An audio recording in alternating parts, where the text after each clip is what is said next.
Yo, what's going on everybody? It's your boy Potential Unleashed. We are back with another video. This is One Piece chapter 1064 titled Egghead's Research Stratum. Let's talk about it. So the cover page, it is confirmed that Aokiji and Agur were the ones to travel to Whole Island to capture Pudding, right? We already knew that it was going to be Aokiji because he froze Chocolate Town. He's the only person with anything remotely close to an ice or a snow or a frozen devil fruit. The only other person would be Monet, but she is dead. Where personally I thought it was going to be Shiryu over Agur, but if you look at the timeline, the stuff that happened, kidnapping Pudding, it all happened during Wano, so it makes sense why Shiryu could be somewhere else and that Agur was available at that time, and why he's still fighting with Blackbeard against Law right now. Now when you look at this, one thing I don't like about the cover pages, it happened with Pound, happened with CP9 and how they escaped, and now it's happening with Pudding, right? I don't like it because it takes away from, at least, well, I mean, it's good for the manga, but in the anime version there are different things that happen and people are questioning, like, yo, like, how did this happen, how are they still alive, where it was explained in the cover story, but because the anime version does not adapt it, those people will never know. Like I said, this is a gripe not for the manga version but the anime version. I wish there was a way for them to incorporate these in the anime version, but it is what it is. But one thing I want to mention, at least for me personally, there's been a lot of people saying like Aokiji are part of the Blackbeard pirates, and it's true, you know, as like the cover page has said, but I really don't know how he ended up joining the Blackbeard pirates or if he's truly loyal to them. Because when you look at like the final matchups for the Straw Hats, if you look at Aokiji in terms of strength, he's on the level of Akainu. He's roughly equal to him. If you want to say that he's not because he lost him, it is what it is. He's slightly weaker than. But Luffy has to go against Blackbeard. Zoro has to go against Shiryu. So who does that leave for Aokiji to go against? Right, I guess Jinbei is going to have to go against Burgess. But if Yamato were to have joined the crew, I feel like it would have been more balanced. But that leaves Sanji to have to probably take on Aokiji, Fire and Ice. Right, I think that's the best matchup. But if Sanji ends up beating him, then Sanji will probably be one of the strongest in the series, because only probably a Kainu and like a couple Yonkos will be stronger than him. So I don't know what the future match was going to be and what Aokiji's true motive is, but I just thought I'd mention that because we got more of Law and Blackbeard in the episode, or in the chapter, where I will say I was kind of impressed by Law's crew. I'm not gonna lie, I was expecting it to be more of a 1v4, but they actually showcased that, hey, they're capable and they're doing better. I don't know if that's Law's crew being more impressive or Blackbeard's crew being like a little bit underwhelming. I don't know. I guess we'll have to see in the future. But they are not necessarily going to show the entirety of the fight, but we'll talk about it, what they did show.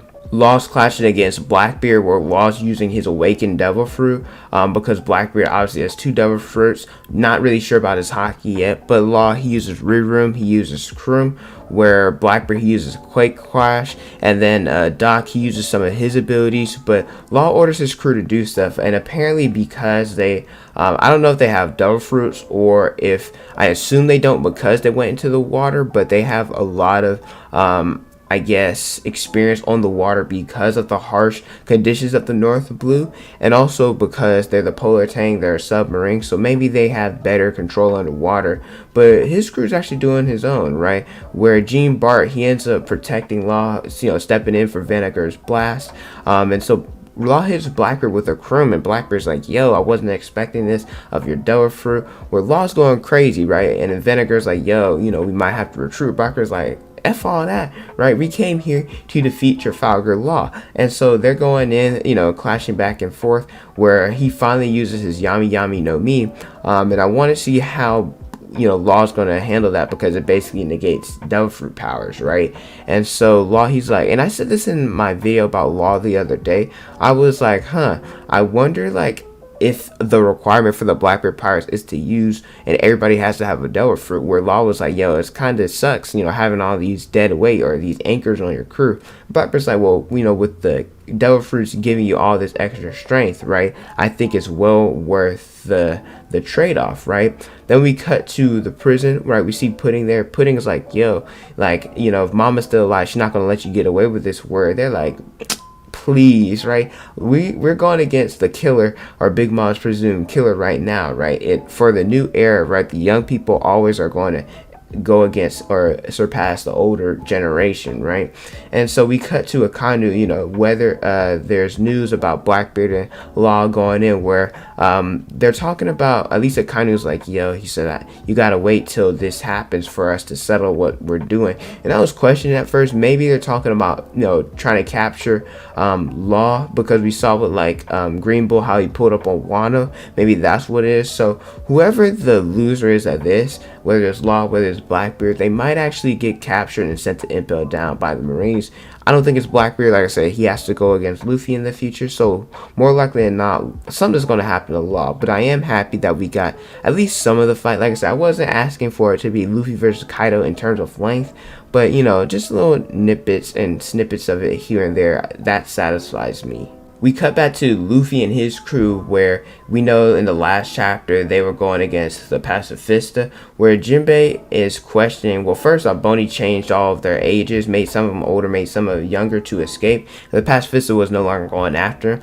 Basically, Jinbei's like, yo, like Kuma, the image I have him as being a very tyrant leader, right? Where Bonney, she's like, well, eventually, his ties to revolution came to light, and they gave him a life sentence, where Vegapunk took interest in his physical prowess, and doing that, experiment on him, cloning, changing his body, allowed for them to, allow for Kuma to still roam the sea, to be a warlord. Where basically, she's like, I don't understand, like, because Kuma came from a special race, obviously, him being as big as he is and as strong as he is before he had the pawpaw fruit, it makes sense, right, that Vegapunk took interest in him. But she's like, yo, like cloning him, getting rid of all his memories, changing him to a cyborg, that's basically a death sentence. I mean, look at what they did with Kaido, look at what they did with King, and how Vegapunk or other people were experimenting on that because they were Lunarian, and because, well, whatever the fluff Kaido is, I guess an Oni, right, how strong they are. And so,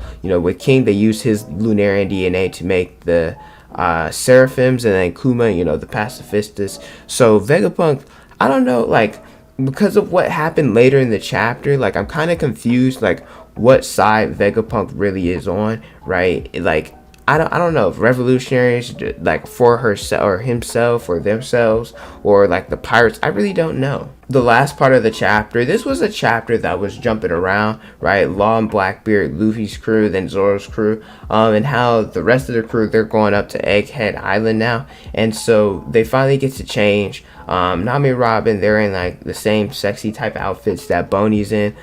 Frankie looks freaky, like Sanji said, he always looks like a freak. He looks kind of weird. Sanji looks chill, like a little, aloha like type vibe, right? Usopp, he looks, I guess, kind of reminds me a little bit of Luffy's outfit, right? But I want to mention that Zoro and Brook, they're staying on the ship. I really don't know why. Well, I know they're protecting the ship because they don't trust Vegapunk, but I'm like, why are they on the, like, what is their role going to be in this arc if they're staying on the ship, right? They didn't get a costume change or nothing like that. But Vegapunk, she talks about how, in being as smart as she is, she can predict her own future, and she thinks that she's going to die soon. Where we know that CP0 is on the way to assassinate Vegapunk, and I guess this is because she said something along the lines of, I just wanted you to know about this dragon. So I'm guessing that this is Vegapunk having ties to dragon. Maybe they know more, or CP0, or maybe Emu, or maybe the five, the Gorosei, that they know that Vegapunk has ties to the revolutionary or something like that, or that because of this statement, or because of what happened with Kuma, or different things. So maybe they're trying to kill her before, like, she changes sides truly, or reveals something. I don't know, but I want to know how she's related to Dragon in some ways. Is this Luffy's mom? I don't know, right? It's very interesting. Dope chapter, a lot of things, right? The Law and Blackbeard stuff. I saw Blackbeard getting some hate because of how he's losing the Law right now, but it is what it is, right? It's just the start of the fight. Very interesting. I want to know how these two are connected as well, but there's a break next week, which we'll probably talk about stuff during the break, right? I'm gonna be doing my best to try to post more content. October's been kind of a down month. I've been kind of posting a little bit less, and views haven't been the best, but you know, I've been busy, right? But now, you know, my birthday passed and a lot of other stuff happened, so we're gonna try to post more content, right? But thank you guys so much for watching. Let me know how you guys feel about this chapter in the comment section below. Don't forget to like, comment, and subscribe. Also, hit the notification so you guys never saw a new video from me. Instagram, Twitter, Snapchat, and TikTok is on the screen in the description below. Thank you guys so much for watching, and don't forget to unleash your potential.